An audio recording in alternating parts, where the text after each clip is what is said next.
नमस्कार, मेरा नाम कमलकांत है और आज हम अपने चैनल के माध्यम से आपको एक नए टॉपिक के बारे में बताएंगे।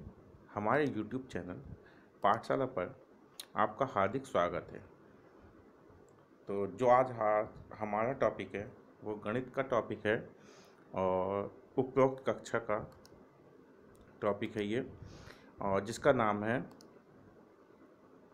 वृत्त सर्किल। इसकी हम प्रमेय नंबर 8 के बारे में आज आपको विस्तार पूर्वक बताएंगे। तो लीजिए, बिना किसी देर के हम अपने टॉपिक को शुरू करते हैं, जिसका नाम है वृत्त सर्किल प्रमेय नंबर 8।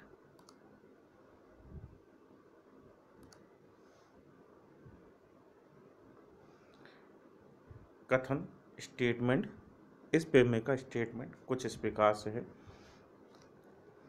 एक चाप आंख द्वारा केंद्र सेंटर पर आंतरिक कोण एंगल वृत्त सर्किल के शेष भाग के किसी बिंदु पॉइंट पर आंतरिक कोण का दुगना होता है।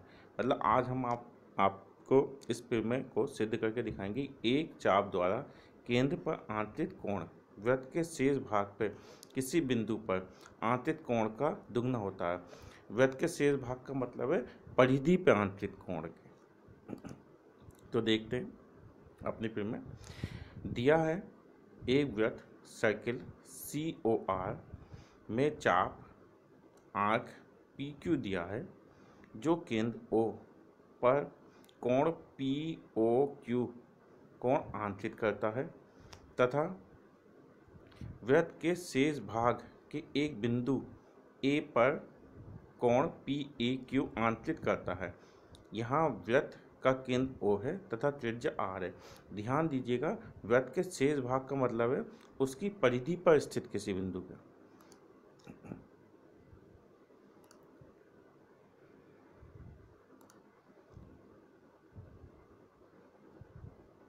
सिद्ध करना है टू प्रूव कि कोण POQ बराबर है कोण PAQ का दुगना। यह बात हमें सिद्ध करनी है। चित्र अभी हम आपको इसके बारे में दिखाते हैं। पूरा चित्र दिखाएंगे इसको विस्तार से। रचना कंस्ट्रक्शन। A को O से मिलाते हुए M तक बढ़ाइए, अर्थात AOM रेखा खींचिए। इसमें तीन स्थिति हो सकती हैं। वृत्त में तीन स्थिति हो सकती हैं, जैसे कि आप नंबर 1 देख रहे हैं। यहाँ पर एक चाप है PQ। ये देखिए चाप है। इस चाप के द्वारा जो केंद्र पर आंतरिक कोण है वो POQ है। इसी तरह इसी चाप द्वारा PQ चाप द्वारा वृत्त की परिधि पर जो आंतरिक कोण है वो है PAQ। तो एक कोण तो हमारे पास POQ है और एक कोण हमारे पास PAQ है। हमें सिद्ध करना है कि POQ दुगना होगा PAQ के। दूसरी स्थिति देख सकते हैं हम इसकी।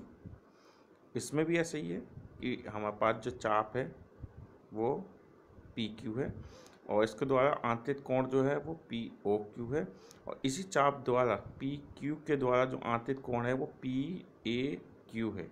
ये इसकी दूसरी स्थिति हो सकती है, दूसरी संभव स्थिति हो सकती है। और इसी तरह इसकी तीसरी स्थिति भी आप देख सकते हैं। हमारे पास चाप है PQ, यह है चाप, और इसके द्वारा केंद्र पर आंतरिक कोण है POQ, यह है केंद्र पर आंतरिक कोण, तथा इसके द्वारा परिधि पर आंतरिक कोण है PAQ। ये कोण जो है ये परिधि पर आंतरिक है। हमने तीनों परिस्थितियां इसकी देखी और इन तीनों को ही लेके हम इसे प्रमेय को सिद्ध करेंगे। अगर आपका कुछ कमेंट है, कोई बात समझ में नहीं आ रही, तो आप हमसे कमेंट बॉक्स में जाके या व्हाट्सएप पे जाके हमसे कोई भी क्वेश्चन के बारे में पूछ सकते हैं।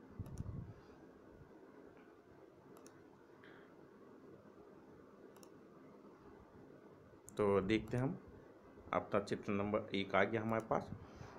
इसी तरह ये चित्र नंबर 2 है। इसी तरह ये चित्र नंबर 3 आया हमारे पास। अब इसकी उपपत्ति देखते हैं, प्रूफ देखते हैं। हम निम्नलिखित 3 अलग अलग स्थितियों पर विचार करेंगे। स्थिति 1 में PQ एक लघु चाप है, जैसे कि आप देख रहे हैं PQ एक लघु चाप है।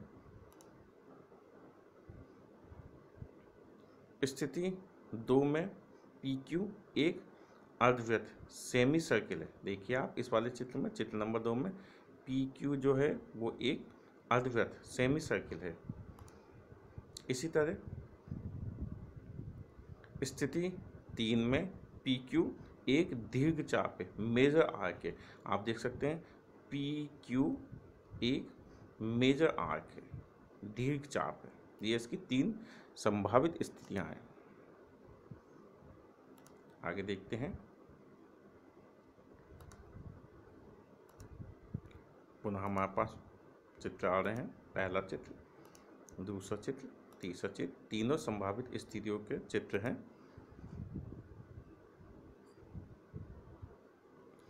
इन सभी स्थितियों में कोण POM बराबर है कोण OPA प्लस कोण PAO। ये हमारे पास समीकरण नंबर 1 है। अगर आप देख सकते हैं कि POM ये वाला कोण बराबर है कोण OPA प्लस कोण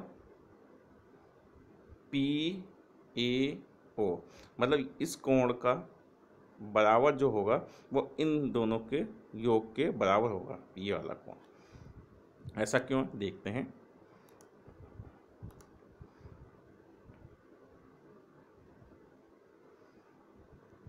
क्योंकि त्रिभुज का बहिष्ठ कोण उसके अभिमुख अंतःकोणों के योग के बराबर होता है। अब अगर आप देख रहे हैं OPA ये एक त्रिभुज है, और जो POM ये है, यह इस त्रिभुज का बहिष्ठ कोण है, तथा इसको छोड़ के अन्य दो कोण जो है OPA तथा कोण PAO ये इसके अभिमुख अंतःकोण हैं। तो बहिष्ठ कोण का योग जो होगा इनके और इसके योग के बराबर होगा। ये बात हम पिछली कक्षाओं में पढ़ चुके हैं। अब त्रिभुज OPA में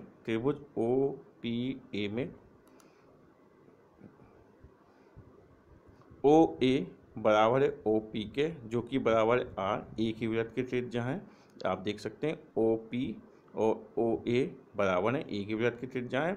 इस चित्र में भी देख सकते हैं आप, और इस चित्र में भी देख सकते हैं OP बराबर है OA, ये भी वृत्त की त्रिज्या है। तथा इसमें भी अगर आप देखेंगे कि OP बराबर है O है, ये भी एक ही वृत्त की त्रिज्या है, अतः ये बराबर होंगी।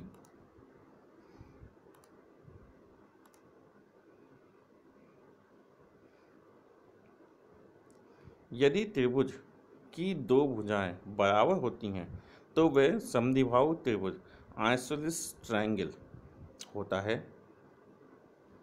तथा समान भुजाओं के सामने के कोण भी बराबर होते हैं। यदि किसी त्रिभुज की दो भुजाएं बराबर हैं तो उस त्रिभुज का नाम समद्विबाहु त्रिभुज होगा, तथा उसके सामने के कोण, उन भुजाओं के सामने के कोण भी बराबर होंगे। ये समद्विबाहु त्रिभुज का गुण है। पुनः हमारे पास चित्र नंबर 1, चित्र नंबर 2 और चित्र नंबर 3। अतः कोण OPA बराबर होगा कोण PAO, मतलब जो कोण होगा OPA बराबर होगा कोण PAO के। मतलब ये वाला कोण और ये वाला कोण जो होंगे ये आपस में बराबर होंगे, क्योंकि त्रिभुज OPA ये हमारे पास जो त्रिभुज है वो समद्विबाहु त्रिभुज है। समीकरण 1 से कोण पी ओ एम बराबर है कोण ओ पी ए प्लस कोण पी ए ओ। कोण पी ओ एम बराबर होगा कोण पी ए ओ प्लस कोण पी ए ओ। मतलब आप ये देख सकते ओ पी ए बराबर है कोण पी ए ओ। तो हमने क्या करा, इसका मान यहाँ से यहाँ रख दिया, क्योंकि ये बराबर है, इसका मान हमने रख दिया कोण पी ए ओ। अब आप इस समीकरण में अगर देख सकते हैं कि कोण पी ए ओ प्लस कोण पी ए ओ, ये कोण हमारे पास आ गया 2 बार। अतः कोण पी ओ एम बराबर होगा कोण पी ए ओ का दुगना। इसे कह रहे हैं हम समीकरण नंबर 2। आगे बढ़ते हैं। इसी तरह हम त्रिभुज ओ ए क्यू को लेकर दिखा सकते हैं। कौन से त्रिभुज को? ओ ए क्यू को, ओ ए क्यू त्रिभुज को लेकर दिखा सकते हैं। इसमें भी आप देख सकते हैं ओ ए क्यू त्रिभुज है इसमें, और ओ ए क्यू त्रिभुज इसमें, तीनों में ही एक जैसे ही स्थिति बनी हुई है कि कोण क्यू ओ एम बराबर होगा दुगना कोण क्यू ए ओ। मतलब कोण क्यू ओ एम जो कि दुगना होगा कोण क्यू ए ओ के। ये वाला कोण जो है, ये वाला कोण आप देख रहे हैं, ये इसका दुगना होगा समीकरण नंबर 2 की तरह, और इसको हम कहेंगे समीकरण नंबर 3।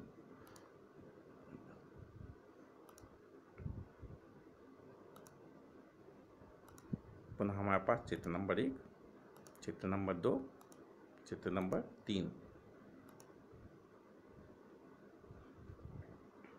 समीकरण 2 व 3 को जोड़ने पर आप हमारे पास देख सकते हैं समीकरण नंबर 2 है, और इसमें हमने जोड़ दिया समीकरण नंबर 3 को। तो जब ये जोड़ेंगे तो ये कुछ इस प्रकार से हो जाएंगे। कोण पी ओ एम प्लस कोण क्यू ओ एम बराबर दुगना 2 गुणा कोण पी ए ओ प्लस दुगना गुणा कोण क्यू ए ओ।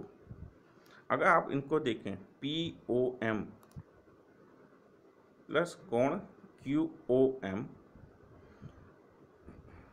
2 यहाँ से हम कॉमन ले सकते हैं, हमने इसे कॉमन ले लिया तो अंदर बचा कोण पी ए ओ प्लस कोण क्यू ए ओ। इसे कहेंगे हम समीकरण नंबर 4। चित्र से आप जरा देख सकते हैं कि कोण पी ओ एम प्लस कोण क्यू ओ एम बराबर है कोण पी ओ क्यू के। देखिए जरा चित्र में, कोण पी ओ एम प्लस कोण क्यू ओ एम, इन दोनों का योग यदि इन दोनों कोणों को जोड़ दें तो हमारे पास कोण प्राप्त होगा पी ओ क्यू।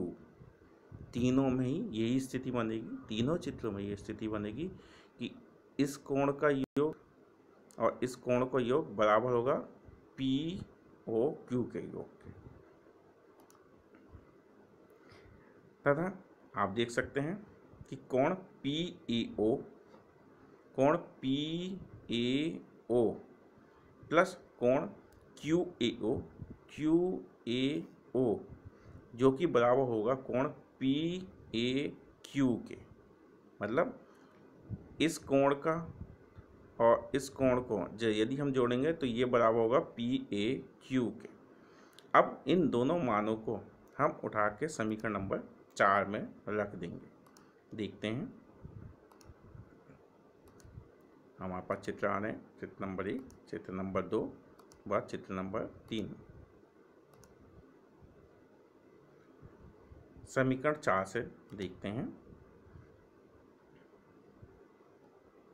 कोण पी ओ एम प्लस कोण क्यू ओ एम बराबर 2 ब्रैकेट कोण पी ए ओ प्लस कोण क्यू ए ओ जो कि समीकरण नंबर 4 है।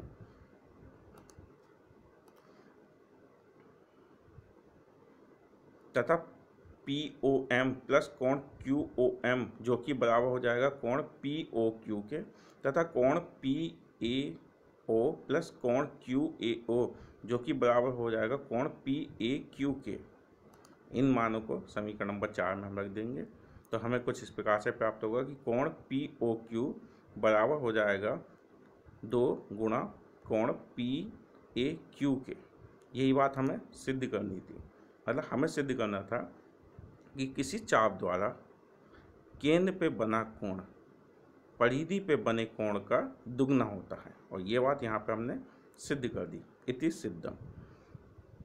पेमेंट से संबंधित या किसी टॉपिक से संबंधित आपका कोई क्वेरीज हो, कोई सवाल हो, कोई क्वेश्चन हो, तो आप हमें कमेंट बॉक्स में जाके पूछ सकते हैं, या हमारे व्हाट्सएप नंबर पे हमें व्हाट्सएप करके भी पूछ सकते हैं।